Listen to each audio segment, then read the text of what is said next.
Banjir kerap membayangi kota Palembang yang berada di daerah aliran Sungai Musi saat penghujan tiba.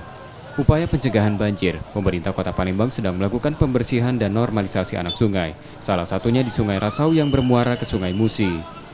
4 hari terakhir puluhan petugas dari Dinas Pekerjaan Umum berupaya membersihkan aliran sungai yang dipenuhi sampah dan eceng gondok dengan peralatan seadanya. Sampah berasal dari warga yang tinggal di sepanjang aliran sungai. Selain menyebabkan bau tak sedap, aliran sungai menjadi tersumbat. Kondisi ini bisa mengakibatkan pencemaran air dan sedimentasi sungai sehingga daya tampung sungai berkurang. Sudah 4 hari kami melakukan normalisasi sungai Rasau, akan tetapi memang persoalannya tidak cukup sampai dibersihkan. Butuh kesadaran dari masyarakat untuk sama-sama membersihkan. Masyarakat juga ikut terlibat sehingga kesadaran masyarakat betul-betul bisa timbul, bisa tergugah bahwa kalau seandainya sampah ini dibuang sembarangan, dampaknya ya bukan kemana-mana tapi ke mereka sendiri. Selain banjir, sungai kotor dan tersumbat membahayakan kesehatan warga terutama anak-anak.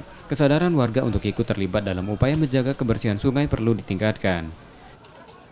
Rizky Nurmizan, Kompas TV, Palembang.